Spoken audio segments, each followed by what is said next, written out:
ورحمۃ اللہ وبرکاتہ۔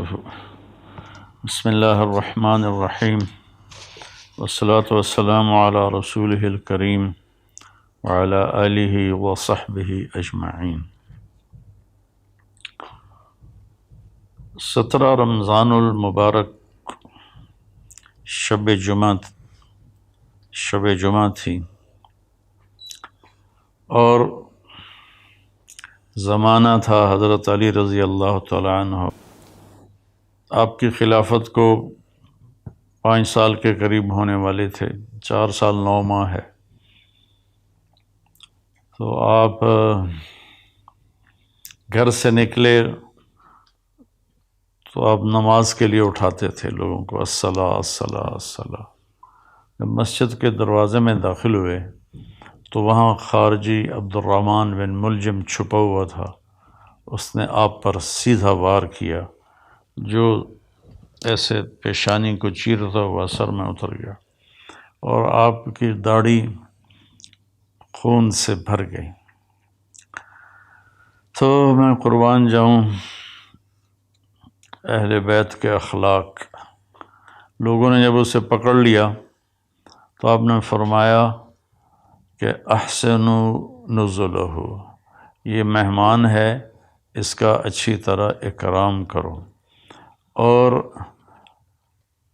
اکرموا نزلہ واحسنوا مثواہ، کہ اس کا اکرام کرو، اسے اچھا کھانا کھلاؤ، اور اس کو اچھا بستر دو نرم، اور میں زندہ رہا تو میں خود فیصلہ کروں گا کہ میں نے اسے چھوڑنا ہے، معاف کرنا ہے یا قتل کرنا ہے، اور اگر میں شہید ہو گیا تو میرے بعد تمہیں اجازت ہے، چاہو تو معاف کر دو تو اچھی بات ہے، ساتھ یہ بھی فرمائے، اور چاہو تو قتل کرو۔ پھر قتل اس طرح نہ کرنا کہ اس کے ناک کاٹو، کان کاٹو، زبان کاٹو، ہاتھ کاٹو، پاؤں۔ اقتلوہ قتلتی، جیسے اس نے مجھے قتل کیا، میرے سر پہ تلوار ماری، تم بھی ایک تلوار مار کے اس کا کام تمام کر دینا۔ یہ اس کے بارے میں وصیت ہو رہی ہے جو جان لے گیا۔ حضرت زینب رضی اللہ تعالیٰ عنہ علیہ السلام، ان کو اپنے والد کے علم سے فصاحت ملی، جو فصاحت میں ان کا کوئی ثانی نہیں ہے، جتنی کو مشہور خواتین سامنے آئی ہیں یا پڑھی ہیں۔ حضرت زینب رضی اللہ عنہ علیہ السلام جیسا کوئی خطابت میں نہیں تھا عورتوں میں۔ تو وہ روتی ہوئی آئیں تو وہ امیر المومنین، ہائے امیر المومنین، تو وہ کم بخت کہنے لگا میں نے امیر المومنین کو نہیں مارا، میں نے علی کو مارا ہے۔ پھر وہ تسلی کے لیے اپنے باپ کو تسلی دینے لگیں، تو پھر وہ بولا جتنی مرضی تسلیاں دے لو، یہ نہیں بچے گا، اس تلوار کو 1 مہینہ میں نے زہر میں ڈبو کے رکھا ہے، اس کا ایک ہی وار سارے جسم میں زہر کو پھیلا دیتا ہے۔ یہ سب کچھ سننے کے بعد حضرت علی فرماتے ہیں احسنوا نزلہ واکرموا مثواہ، کہ اس کی مہمان نوازی اچھی طرح کرو، اور اس کی رہائش کے لیے اچھا انتظام کرو، اچھا بستر بچھاؤ۔ آپ اندازہ لگائیں کہ کہاں تک اخلاق پہنچے ہوئے ہیں۔ ہم اختلاف رائے کرتے ہیں تو ایک دوسرے کو گالیاں دینے لگ جاتے ہیں، اور یہاں یہ ہو رہا ہے کہ وہ قاتل ہے اور آپ اس کے لیے فرما رہے ہیں اکرام کرو، کھانا کھلاؤ، پانی پلاؤ۔ میں زندہ رہا تو دیکھ لوں گا کیا کرنا ہے، میں شہید ہو گیا تو میری پہلی گزارش ہے کہ اسے معاف کر دینا، اور دوسری یہ ہے کہ مارنا ہو تو پھر بس ایک وار سے اس کی گردن اڑا دینا۔ یہ میں نے آپ کی وفات کا، شہادت کا واقعہ پہلے سنایا۔ اب اس میں کچھ اختلاف ہے تاریخی، جو گلدستہ اہل بیت ہم نے اللہ کے فضل سے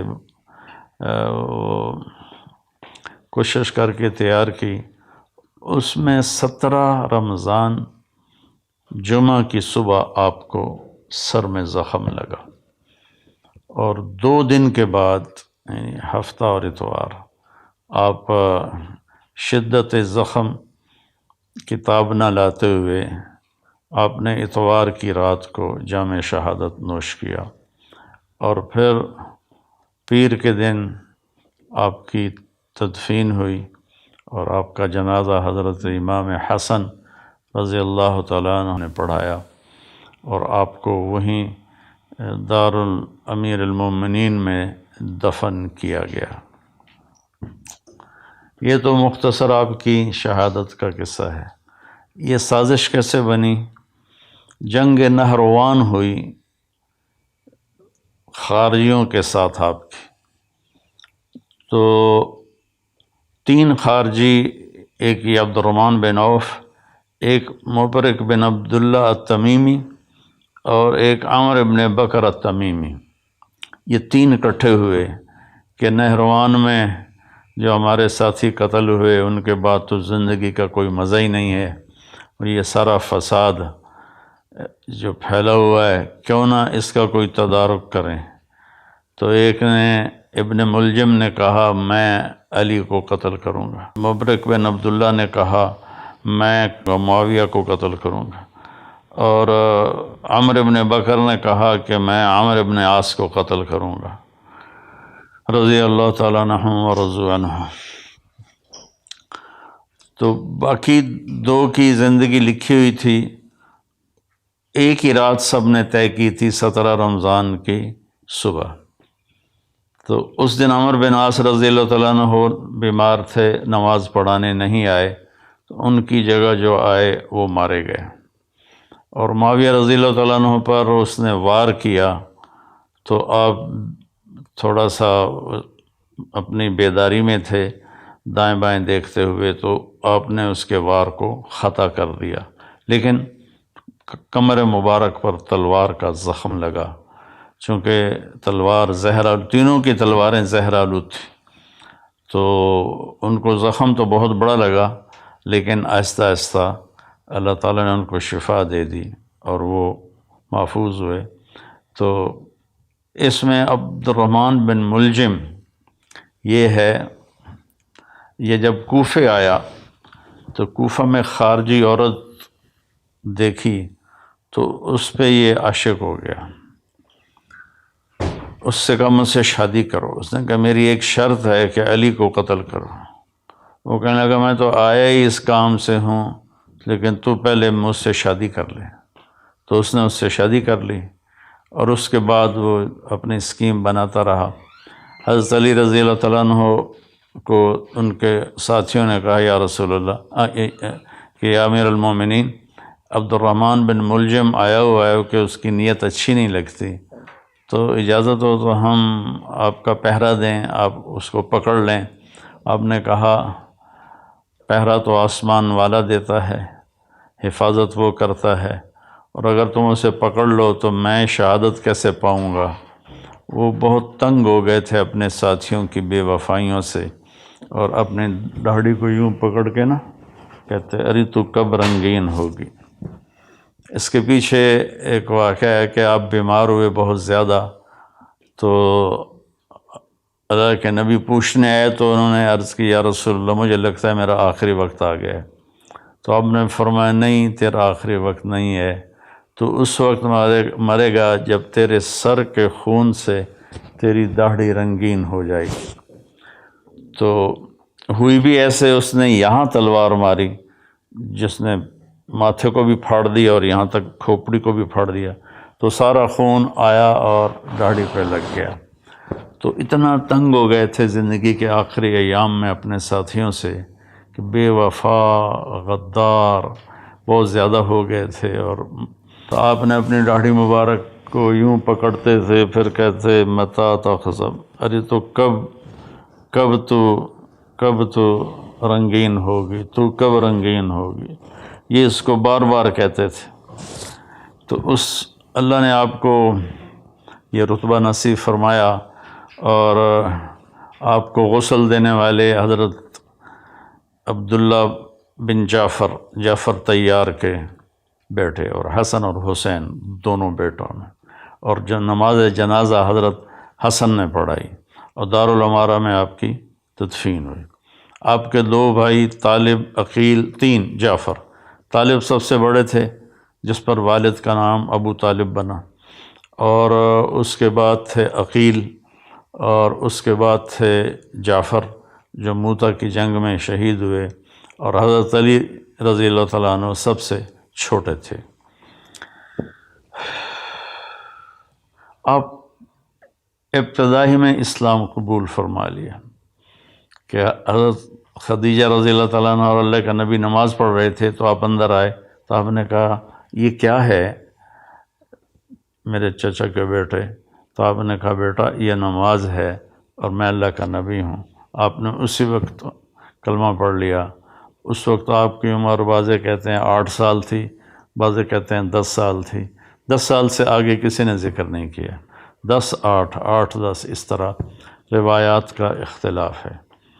تو بھائیوں میں اختصار سے ہی تھوڑا بتانا چاہتا ہوں، ہمیں پتہ چلے کہ ہمارے جو بڑے تھے اور اللہ کی بارگاہ میں بڑے پاکیزہ پاک محبوب تھے، ان کی زندگیوں کی تھوڑی سی جھلک ہمیں مل جائے تو ہمیں بھی کچھ آخرت کا فکر پیدا ہو جائے گا۔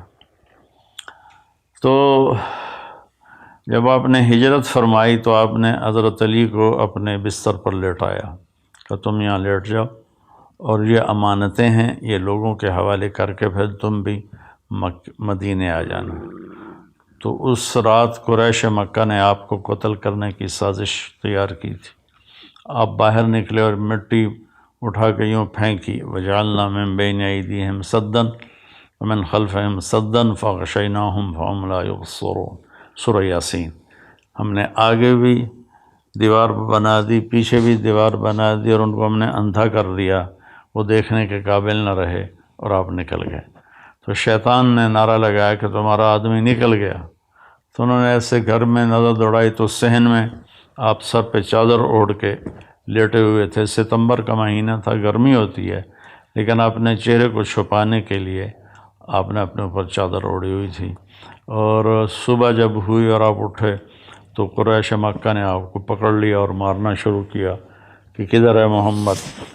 آپ نے فرمایا میں تو تمہارے سامنے یہاں لیٹا ہوں، مجھے کیا پتا کدھر ہے؟ پھر انہوں نے ان کو حرم کے ایک ستون کے ساتھ باندھ دیا، پھر کچھ دیر بعد چھوڑ دیا۔ 3 دن میں آپ نے امانتیں واپس کیں، اور اس کے بعد آپ چھپتے چھپاتے جب مسجد قباء پہنچے، جہاں قباء کی وادی ہے، تو آپ کے پاؤں مبارک بالکل تر بتر ہو گئے تھے خون سے، کنکریاں چپ چپ، جوتا بھی نہیں تھا پاؤں میں، کنکریاں چپ چپ کے 7 راتوں اور 7 دن کا سفر ہے۔ تو آپ کے پاؤں کے زخم بہت تکلیف دینے لگے۔ تو جب آپ قباء پہنچے تو اللہ کے نبی نے فرمایا علی کو بلاؤ، کہا جی وہ تو چل ہی نہیں سکتے اب۔ پھر آپ خود تشریف لے گئے، ان کے پاؤں کو دیکھا تو آپ رونے لگے۔ پھر آپ نے ایسے اپنا لعاب نکالا اور یوں کر کے لگایا ایک پاؤں پر، اور پھر لعاب دوسرے پاؤں پر، تو ایک دم سارے زخم ٹھیک ہو گئے اور آپ اللہ کے فضل سے شفا یاب ہو گئے۔ جنگ بدر میں آپ نے کیا کیا کہ جب دشمن آمنے سامنے ہوئے تو عتبہ بن ربیعہ اور شیبہ بن ربیعہ اور ولید بن عتبہ، ایک ہی گھر کے 3 آدمی، عتبہ اور شیبہ دونوں بھائی، اور ولید عتبہ کا بیٹا اور عتبہ ربیعہ کا بیٹا، یہ نکلے جنگ میں کہ آیا ہے کوئی ہمارے مقابلے میں۔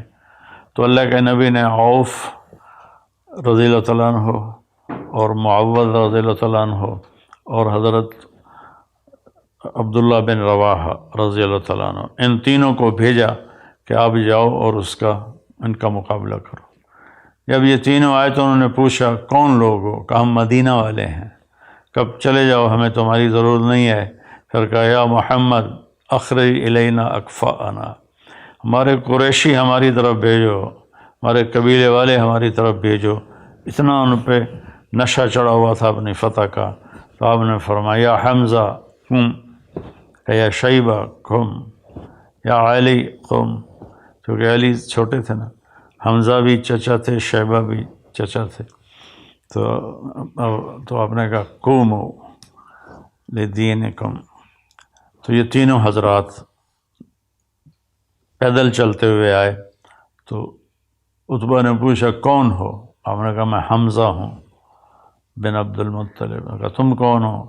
کہا میں شیبہ بن حارث. تم کون ہو؟ کہا میں علی بن ابی طالب. کہنے اب مقابلہ ٹھیک ہے. تو تینوں نے ایک دوسرے پر وار کیے. تو پہلے ہی وار میں حضرت علی نے ولید کو قتل کر دیا، حضرت حمزہ نے عتبہ کو قتل کر دیا. تو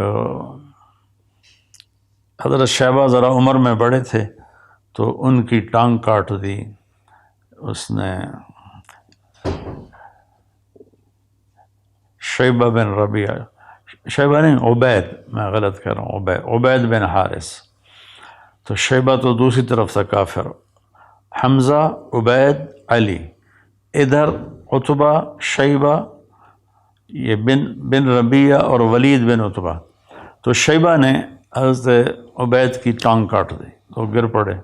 تو دونوں نے اس کا بھی کام تمام کر دیا اور ان کو اٹھا کر لائے. تو آپ کے قدموں میں پڑھ کر کہنے لگے یا رسول اللہ میں شہید ہوں. آپ نے کہا بلا وانا علیک شاہد، بے شک تم شہید ہو اور میں اس پہ گواہ ہوں. تو جنگ بدر میں آپ کی شجاعت سب کے سامنے ہے. پھر غزوہ احد میں جب شکست ہو گئی تو کفار نے اللہ کے نبی کے اوپر اپنا فوکس کیا حملہ. تو چند صحابہ نے آپ کو گھیرے میں لے لیا. یہ چند صحابہ تھے ابو بکر، عمر، علی، سعد بن عبادہ، عبادہ بن صامت، اسد بن زرارہ، ابو دجانہ، طلحہ بن عبید اللہ اور حارثہ بن نعمان. 10 تھے، میں نے 9 نام آپ کو بتا دیے. انہوں نے آپ کو گھیرے میں لے لیا. ہاں سعد بن ابی وقاص 10 میں تھے، سعد بن ابی وقاص. تو آپ کو گھیرے میں لے لیا اور ہر آنے والے تیر کو روک رہے تھے، نیزے کے وار سب روک رہے تھے. تو عتبہ بن ابی وقاص یہ حضرت سعد بن ابی وقاص کا بھائی تھا. اس نے ایک پتھر اٹھایا اور صحابہ کی نظریں تھیں تیر، تلوار اور نیزے پر. ان کی نظر پتھر پہ گئی نہیں. تو اس نے زور سے پتھر پھینکا جو آپ کے یہاں لگا. اب سیدھے یوں گرے ایسے اور سارا چہرہ خون سے تر ہو گیا، دان ٹوٹ گئے. تو یہ سارے 10 رونے لگے کہ اللہ کے نبی شہید ہو گئے. تھوڑی دیر کے بعد آپ کو ہوش آیا تو انہوں نے عرض کیا یا رسول اللہ آپ تو ان کے لیے بد دعا کر دیں. تو آپ نے فرمایا اللہم اغفر لقومی فإنہ لا یعلمون، اے اللہ میری قوم کو معاف کر دے، یہ مجھے جانتے نہیں ہیں. تو میں اپنے سارے بھائی بہنوں سے کہتا ہوں کہ وہ آپ کے قتل تک پہنچے ہوئے تھے اور آپ نے کہا یا اللہ ان کو معاف کر دے. ہم چھوٹی چھوٹی باتوں پر آپس میں لڑ کے ایک دوسرے کے اوپر ایسی گالیاں اور الزام اور تہمتیں، اللہ تعالی ہمیں اخلاق دے.